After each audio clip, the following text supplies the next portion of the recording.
আসসালামু আলাইকুম, ওয়েলকাম সবাইকে আরো একটা এপিসোডে। আজকে আমরা দেখব finished product analysis in QC lab. কি কি ধরনের টেস্ট করা হয় এখানে একটা জেনারেল ওভারভিউ আমরা দেখব। এর বাইরেও আরো অনেক ধরনের টেস্ট হতে পারে ডিপেন্ডিং আপন প্রোডাক্ট। তো চলুন শুরু করা যাক। এখানে ফার্স্টে ফিনিশড প্রোডাক্ট অ্যানালাইসিসে কিউসি ল্যাবে যেটা আমরা দেখব সেটা হচ্ছে ডেসক্রিপশন। 2 নম্বর পয়েন্টটা দিয়ে আমি আগে শুরু করব। সো ডেসক্রিপশন কি? ডেসক্রিপশন হলো কোনো finished product like tablet, capsule, injectables, এর প্রত্যেকটার কোনো না কোনো একটা অ্যাপিয়ারেন্স আছে, কোনো একটা কালার আছে, ক্ল্যারিটি আছে। ট্যাবলেটের ক্ষেত্রে অনেক ক্ষেত্রে স্কোরিং থাকে যেটা ধরে আমরা ভেঙে ট্যাবলেটটা খাই। এই ধরনের জিনিসগুলো অ্যাকচুয়ালি যেরকম হওয়ার কথা, অর্থাৎ ওই ট্যাবলেটের যে প্রিডিফাইন্ড ক্রাইটেরিয়া সেটা ঠিকঠাক মতন আছে কিনা এটা টেস্ট করা হচ্ছে ডেসক্রিপশনের কাজ। এই কাজটা কিউসি কেন হতে পারে? ধরুন ট্যাবলেট, যেমন ট্যাবলেটের ক্ষেত্রে ট্যাবলেট তৈরি হয় ডাই পাঞ্চ দিয়ে। যদি ভুল ডাই এবং পাঞ্চ ইউজ করা হয় তাহলে সেক্ষেত্রে কিন্তু ট্যাবলেটের শেপ চেঞ্জ হয়ে যাবে। আবার অনেক ক্ষেত্রে কোটিং এর ক্ষেত্রে কোটিং মেটেরিয়ালের কালার যদি চেঞ্জ হয়ে যায় তাহলেও সেটা কিন্তু অ্যাপিয়ারেন্স চেঞ্জ হয়ে যাবে, যেটা আমাদের কনজিউমারের চোখে কিন্তু সহজেই ধরা পড়বে এবং এটা ক্রিটিক্যাল। ধরুন স্কোরিং থাকার কথা, যেটা থেকে ট্যাবলেটটা ভেঙে 2 ভাগে ভাগ করে খেতে হয়, আমার ট্যাবলেটে স্কোরিং নাই, এটা একটা বড় ধরনের ফ্ল। সো এই জিনিসটা আমাদেরকে টেস্ট করতে হবে। This is description. নাম্বার 2 হলো আইডেন্টিফিকেশন। আমরা সবাই জানি যে এপিআই কি, অ্যাক্টিভ ফার্মাসিউটিক্যাল ইনগ্রিডিয়েন্টস, অর্থাৎ ওই ট্যাবলেট বা ক্যাপসুল বা যেই ডোজেস ফর্মই হোক না কেন সেটার ভেতরে যেই এপিআইটা আছে সেটা আমাদের অ্যাকচুয়াল থেরাপিউটিক ইফেক্টটা দেয়। এখন ওই এপিআই যেই টা হওয়ার কথা সেটা যদি না হয়ে অন্য একটা হয়ে যায় তাহলে তো থেরাপিউটিক ইফেক্ট দিবেই না, বরং উল্টা জীবন আসার সম্ভাবনা আছে বা বড় ধরনের ক্ষতির সম্ভাবনা আছে। সো ওইটা খুবই ইম্পর্টেন্ট যে আমরা যেন সঠিকভাবে আইডেন্টিফাই করি যে এই এপিআইটা হওয়ার কথা ওই ট্যাবলেট বা ওই ক্যাপসুল বা ওই ডোজেস ফর্মে সেটা আছে। এই জন্য আমরা মোস্টলি আইআর ইউভিটা খুব বেশি ব্যবহার করে থাকি। হ্যাঁ, এটা আইডেন্টিফিকেশন পারপাসে। এছাড়াও এইচপিএলসি আর কেমিক্যাল অ্যানালাইসিসটাও খুবই ইউজ হয়। সামটাইমস আমরা এএস বা অ্যাটমিক অ্যাবজর্পশন স্পেকট্রোফটোমিটারও ব্যবহার করে থাকি। এগুলো ডিটেলস আমরা পরে দেখব। ফার্স্টে আমরা দেখি আর কি কি টেস্ট করা হয়। এরপরে সব থেকে গুরুত্বপূর্ণ টেস্ট হলো অ্যাসে। দ্যাট মিনস কতটুকু পরিমাণে ওই এপিআই ওই ফিনিশ প্রোডাক্টে আছে। যদি আমি বলি যে একটা প্যারাসিটামল ট্যাবলেটে 500 মিলিগ্রাম প্যারাসিটামল আছে, তার অর্থ কি? তার অর্থ হলো প্রতি ট্যাবলেটে 500 মিলিগ্রাম প্যারাসিটামল আছে। ট্যাবলেটের ওয়েট কিন্তু 500 মিলিগ্রাম না, ট্যাবলেটের ওয়েট দেখা যাচ্ছে 700 মিলিগ্রাম। ওই 700 মিলিগ্রামের ভেতরে বাকিটা এক্সিপিয়েন্ট, কিন্তু 500 মিলিগ্রাম ওই এপিআই অর্থাৎ ওই প্যারাসিটামল আছে। এইটা আমাদের এনশিওর করতে হবে কিউসি ল্যাবে। কিভাবে করব? অ্যাসের মাধ্যমে। অ্যাসে করি আমরা কিভাবে?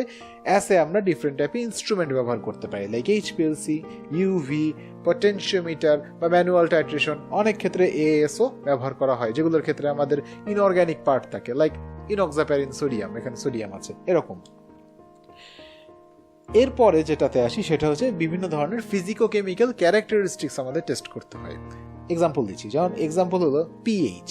ধরুন আমরা একটা ইনজেকশন ইউজ করবো, সো ব্লাডের তো একটা নির্দিষ্ট পিএইচ আছে এবং এই ইনজেকশনটা কিন্তু সরাসরি ব্লাড স্ট্রিমে প্রবেশ করবে। সো এখানে যদি পিএইচ প্রপার না হয় তাহলে কি হবে? মারাত্মক রকমের অ্যাডভার্স ইফেক্ট দেখা দিতে পারে। একই রকমভাবে অসমোলালিটি আর স্পেসিফিক গ্র্যাভিটি, অসমোলালিটি যদি ঠিক না হয় তাহলে কিন্তু আমাদের ব্লাডের মধ্যে একটা অসমোলাল গ্রেডিয়েন্ট তৈরি হবে, যেটাও কিন্তু মারাত্মক রকম হার্মফুল আমাদের জন্য। সো অসমোলালিটি, পিএইচ, যদি সাসপেনশন হয় তাহলে সেক্ষেত্রে সেডিমেন্টেশন রেট, যে সাসপেন্ডিং করার পরে সেটা কীরকমভাবে সেডিমেন্ট পড়ে, এই ধরনের জিনিসগুলো মাস্ট দেখতে হবে। এছাড়াও আছে ওয়াটার কন্টেন্ট। মূলত সলিড ডোজেস ফর্মের ক্ষেত্রে ওয়াটার কন্টেন্ট দেখতে হয় অনেক ক্ষেত্রে, কিছু ক্ষেত্রে মাস্ট দেখতে হয়। ফর এক্সাম্পল যদি লায়োফিলাইজড কোনো স্যাম্পল হয়, যেমন ধরেন প্যান্টোপ্রাজোল লায়োফিলাইজড ইনজেকশন, সেক্ষেত্রে কিন্তু এটা সলিড কেক আকারে থাকে। তো এর ভেতরে যে ওয়াটার কন্টেন্ট এটা ঠিকঠাক মতো মেনটেন হওয়াটা খুবই জরুরি। যদি এখানে পানি থেকে যায় তাহলে এটা কিন্তু ডিগ্রেড হয়ে যাবে।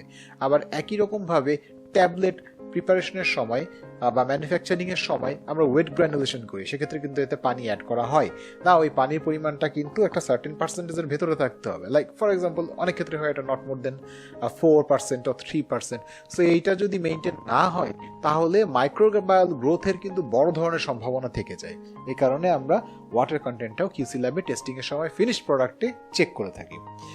এরপরে আমরা আসি ইমপিউরিটিতে। র মেটেরিয়াল যখন আমরা দেখিয়েছিলাম তখন আমরা দেখিয়েছিলাম যে হ্যাঁ ইমপিউরিটি খুব ইম্পর্টেন্ট, ইমপিউরিটির সোর্সগুলোও দেখিয়েছিলাম।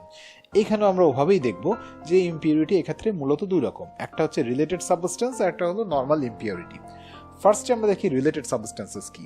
র মেটেরিয়ালের ক্ষেত্রে যেভাবে বলেছিলাম এটাও সেরকমই। এখানে অনেকটা ব্যাপারটা হলো যে এই প্যারাসিটামল আমাদের মূল এপিআই, যেটা আমাদের থেরাপিউটিক ইফেক্টটা দেয়। কিন্তু এই প্যারাসিটামল তো সরাসরি এভাবেই প্রকৃতিতে পাওয়া যায় না, এর কোনো একটা কেমিক্যাল প্রিকারসর থাকে, সেটাকে কয়েক ধাপে কেমিক্যাল রিয়াকশন করিয়ে ফাইনালি এই প্যারাসিটামল আমরা পাই। এবার এই ফাইনাল প্যারাসিটামলের সাথে ওই আগের যে কেমিক্যাল রিয়াকশন হলো সেখানকার কিছু পরিমাণ কেমিক্যাল চলে আসতে পারে, আগের প্রিকারসরগুলো, আগের কেমিক্যাল স্ট্রাকচারগুলো, এগুলো রিলেটিভ কম্পাউন্ড, কারণ এর সাথে রিলেটেড।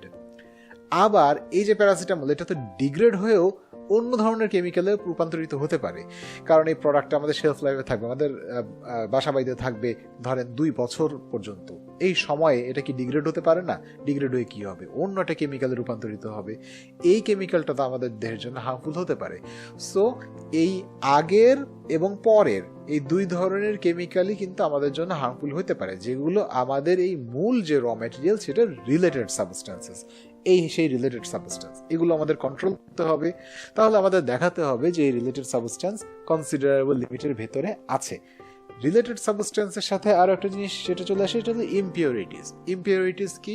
অন্যান্য সোর্স থেকে, রিলেটেড সাবস্টেন্সেস না, অন্যান্য সোর্স থেকে যদি কোনো ধরনের ইমপিউরিটি আসে তাহলে আমরা বলতে পারি এটা ইমপিউরিটি। কিভাবে আসতে পারে? ফিনিশ ডোজেস ফর্মে আসতে পারে এভাবে, ধরেন আমি প্যান্টোপ্রাজোল ট্যাবলেট তৈরি করেছি আমাদের কম্প্রেশন মেশিনে, এটা চেঞ্জ ওভার করেছি, ক্লিন করেছি, এবং তারপরে আমরা এখানে ধরেন তৈরি করছি, এখন ইসোমিপ্রাজোল তৈরি করছি।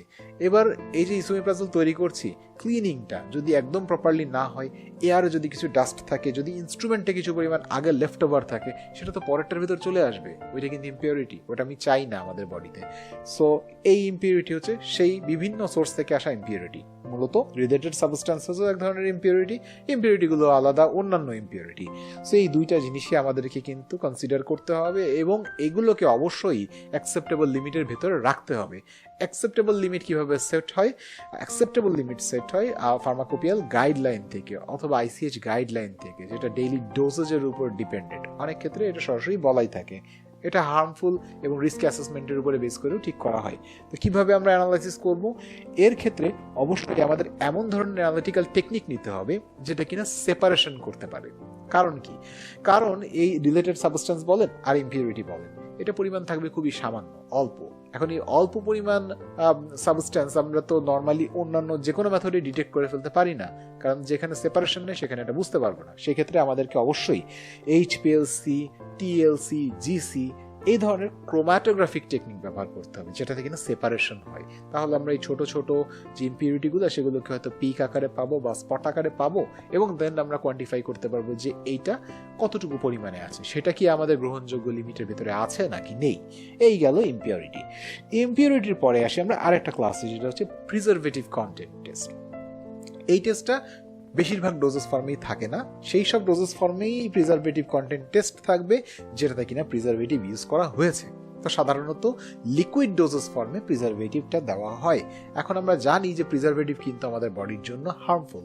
সো এই প্রিজারভেটিভ দেওয়া হয় কেন? মাইক্রোবস গ্রোথ যেন না হয় ওই সলিউশনে বা ওই প্রিপারেশনের ভেতরে।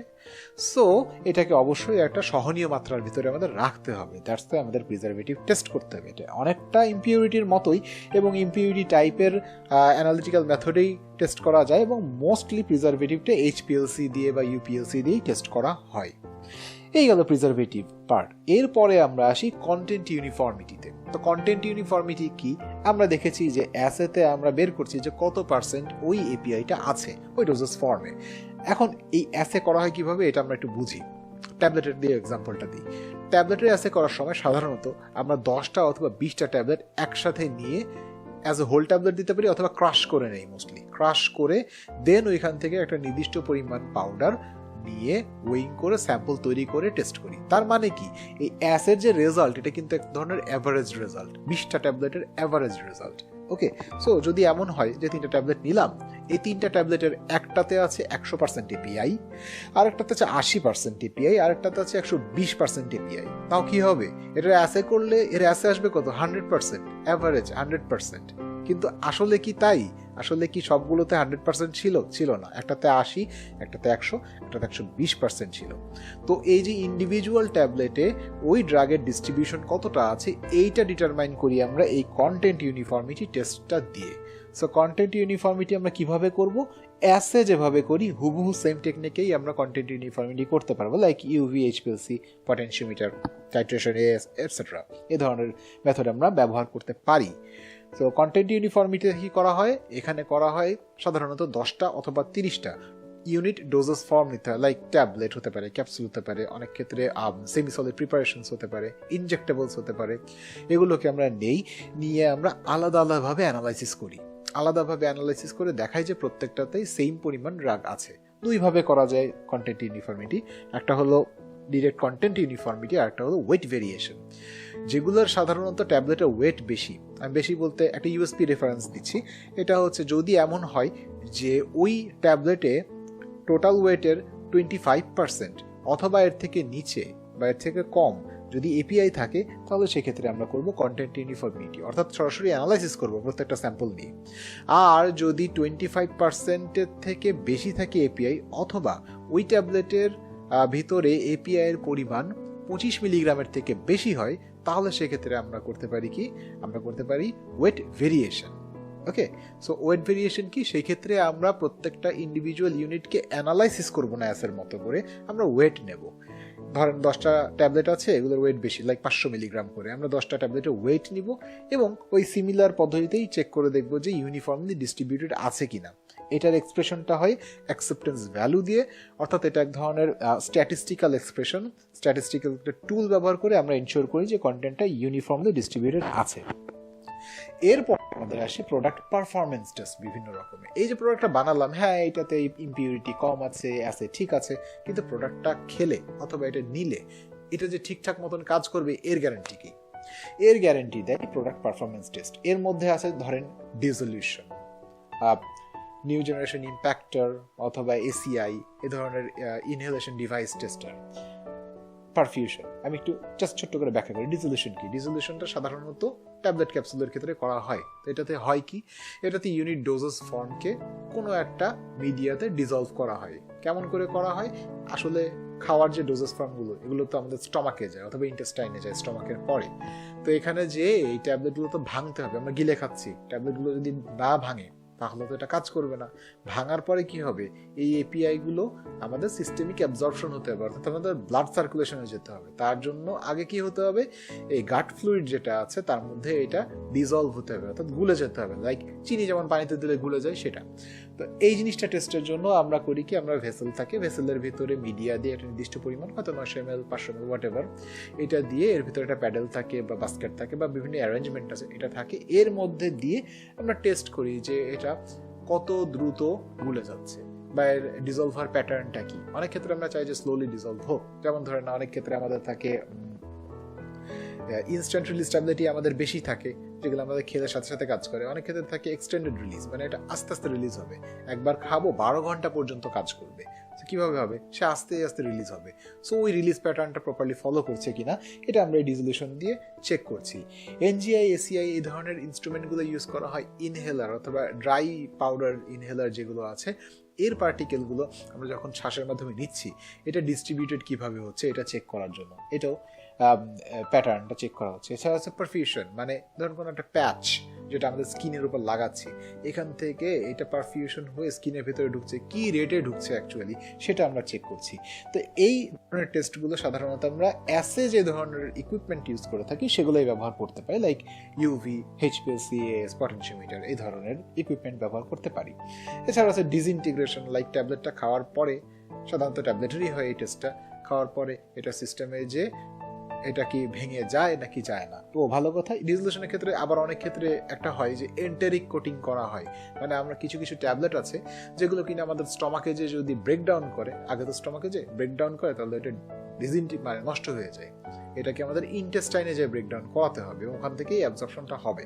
তাহলে কি করতে হবে, আমাদেরকে উপরে এন্টেরিক কোটিং করতে হবে। এটা এমন ধরনের কোটিং যে কোটিং এর কারণে পিএইচ স্টমাকে যেহেতু কম, অ্যাসিডিক পিএইচ, এখানে ডিজলভ হবে না, সে যখন ইন্টেস্টাইনে যাবে হাইয়ার পিএইচ পাবে, ডিজলভ হবে এবং ওখানেই ট্যাবলেটের রিলিজ হবে। সো এই জিনিসটাও ডিসলিউশনের মাধ্যমে আমরা চেক করে দেখি যে অ্যাসিডিক পিএইচে সেটা ভাঙবে না, ইয়েস ভাঙছে না, এবং তারপরে যখন ক্ষারীয় পিএইচে যাবে তখন সেটা ভেঙে যাবে। যেমন খুব সহজ এক্সাম্পল হচ্ছে প্যান্টোপ্রাজল ট্যাবলেট। প্যান্টোপ্রাজল আমরা যেটা গ্যাসের জন্য খাচ্ছি, এটা কিন্তু এন্টারিক কোটেড করা থাকে, এই জন্য এটা সময় লাগে ব্রেকডাউন করতে। এটা স্টমাকে ব্রেকডাউন করে না, ইন্টেস্টাইনে যে ব্রেকডাউন করে। সো ওভারঅল এইগুলো হচ্ছে ফিনিশ প্রোডাক্ট অ্যানালাইসিসের মূল টেস্ট। সাধারণত বেশিরভাগ ফিনিশড প্রোডাক্টে এই টেস্টগুলো থাকে, এর বাইরেও আরও অনেক টেস্ট আমি ভিডিওর প্রথমে যেমন বলেছিলাম যে থাকে, তো সেগুলো প্রোডাক্ট স্পেসিফিক টেস্ট হয়ে থাকে। তো এই গেল আমাদের, জানলাম আমরা ফিনিশ প্রোডাক্ট অ্যানালাইসিস সম্পর্কে। আই হোপ সবাই কিছুটা হলেও জানতে পেরেছেন। এর ডিটেলসগুলো আমরা সামনে আরও ডিসকাস করব। সবাই ভালো থাকবেন, সুস্থ থাকবেন। Thank you.